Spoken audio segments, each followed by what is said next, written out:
And then Jesus said, "Thank you, Santa, for showing me the true meaning of Christmas." The end. Oh, hello. I'm just reading my cat A Christmas Carol by Charles Dickens, one of my favorite Christmas stories. Speaking of Christmas stories, welcome to X-Mas Sux with B-Movie Euphoria.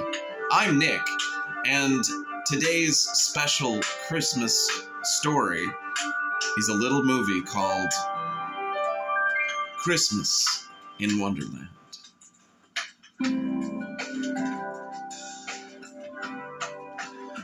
That's right, Christmas in Wonderland. So on the cover, you can already tell this is a star-studded film. We have the likes of Patrick Swayze from Roadhouse and a lot of other stuff. He's not around anymore, but he was incredible. We've got Tim Curry from Rocky Horror Picture Show and The Congo. We have Carmen Electra from movies. She plays one of the villains in this movie, and she dresses like a 90s supervillain, which is great. It's wonderful. We also have Chris Kattan from SNL and Preston Lacey from Jackass. I'm pretty sure that's all he's been in. That's it. But anyway, this is a movie that 75% of it takes place in a mall, the Southampton Mall in Alberta, Canada. The movie itself takes place in Alberta, Canada, so it's one of the rare movies that was shot in Canada and also takes place in Canada. And this one, it really benefits from its location. Let's get into it. Let's talk about it. So, Patrick Swayze, his two sons, and his young daughter have moved to Alberta so that Swayze can start his mining job or something. They don't really get too much into it, but that doesn't matter because he's already been laid off by the time we meet them. So they moved to this town for this job. He gets laid off, so he's worried about money. He's worried about, giving his kids a good Christmas. Meanwhile, his wife is still in LA, which is where they moved from, and she doesn't know if she's going to actually make it for Christmas, which is pretty upsetting. So Swayze's daughter is one of those characters that we see a lot in these movies, where we have one or maybe a few characters that still believe in the power of Christmas. They still believe that Santa's out there and he's gonna bring those presents and he's gonna make joy and happiness happen. Meanwhile, everyone around these characters are like, no, the world sucks. You shouldn't even believe in Santa Claus. There's no point. We don't even have a fireplace. At one point, this little girl is literally chipping away the tiles of their fake fireplace in their house. And Swayze's like, "What are you doing?" She goes, "Well, I gotta make a way for Santa to get in here." And isn't that so adorable? It would have been a little bit more adorable if she, apparently this girl was played by a set of twins. Neither of them could act at all. She's terrible in this. Like, I get it. They wanted a cute girl because the movie kind of hinges on her belief of Santa and her belief that everything's gonna work out in the end. And I get it, but she sucks. She's terrible. Anyway, so Patrick Swayze, terrible actress girl, and the other two sons that are very angsty, very upset that they had to move from California, leave all their friends, and now they gotta be in fucking Canada. Either way, so he takes his whole family to this giant, insane mall that has a pirate ship in it. It's got a shark tank in it. It is an insanely huge mall. It has a wave pool in this mall. It's insane.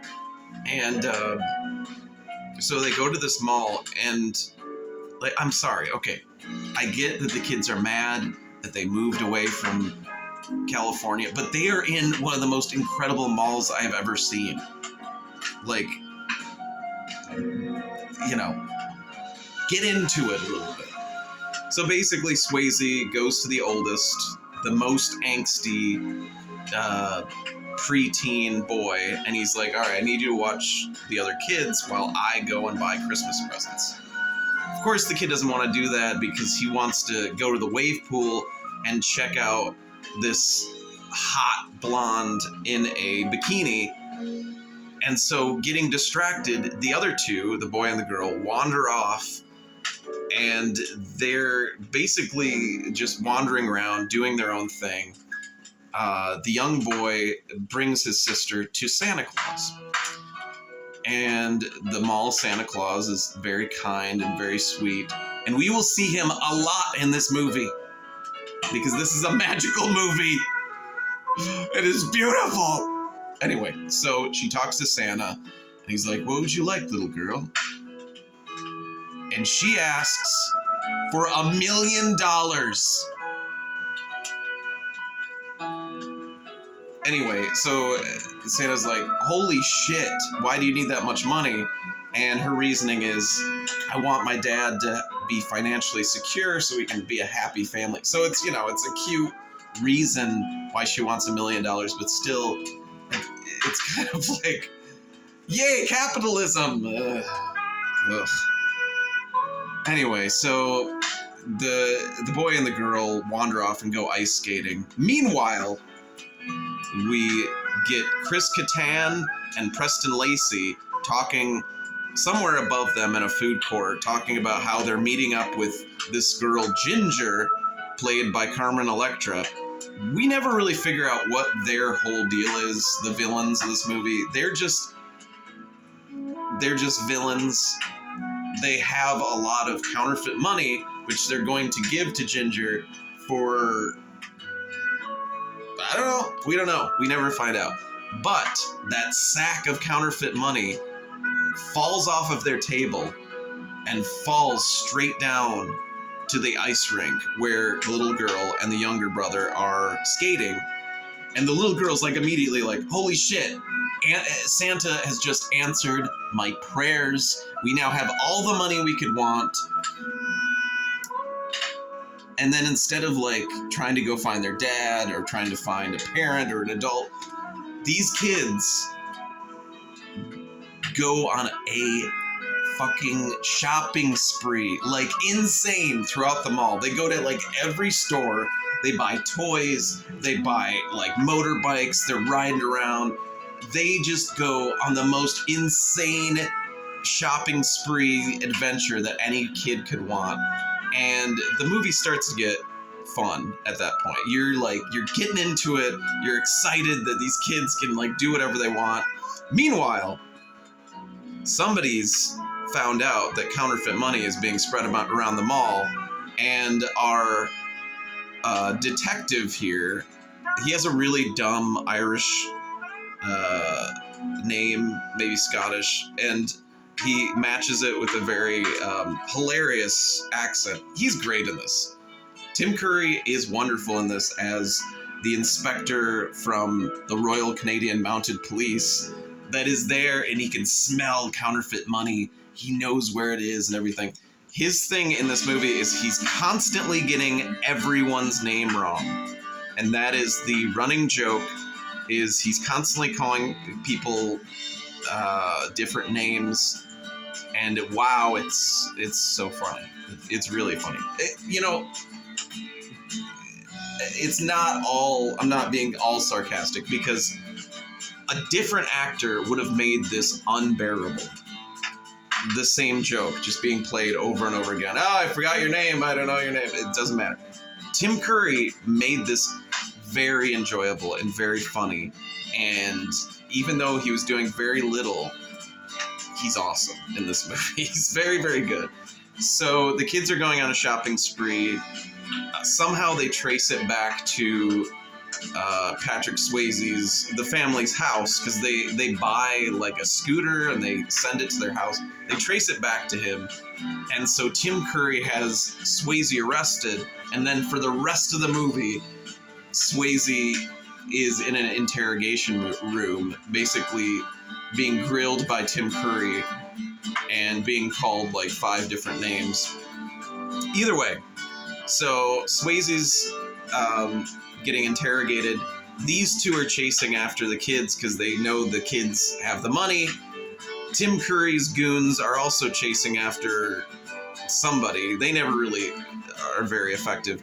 Carmen Electra is walking around in the most insane 90s supervillain outfit I've ever seen, and it's awesome. And a bleach blonde wig, which is great. So I'm not going to make this too long. That's pretty much about it. There is a lot of Christmas magic in this movie, and that's something that I look for in Christmas movies, is a little bit of sprinkling of that Christmas magic, and we get a lot of that because, like I said, the Christmas Santa that shows up earlier shows up about 5 more times as different characters, and then every time he gives a little wink, a little Christmas wink, and then he disappears. But I do want to go over the most disturbing scene in the movie, and that is when one of the younger boys that doesn't believe in Santa, when they're basically led out of the back of the mall by this creepy one-eyed janitor guy that's also played by the Santa actor. And he tells them, all right, the way out is that way, but don't go in that room because that room leads to the North Pole. And they all like, ah. And then the young boy, of course, opens the door, and it's like 5 or 6 terrible, creepy, disturbing CGI elves that all stop what they're doing and turn and look at him with bloodthirsty, dead eyes. Terrifying. Just like, I looked into those eyes and I saw the abyss. I saw the burning hellfire. Anyway, so basically that was really disturbing. There's a lot of other really weird, funny stuff that happens. Like Carmen Electra drops from the ceiling of the mall into the little water pond area of the mall. She would be dead. Anyway. It's a great Christmas. It has little elements of Home Alone to it, but there's just so much fun happening in this movie. There's some really bad acting, mostly from the kids, but it is a great time, and I highly recommend it. I believe it's streaming somewhere. I'm not sure where, but I would say, if you can, check out Christmas Wonderland. Thank you for watching X-Mas Sux with B-Movie Euphoria. Happy holidays.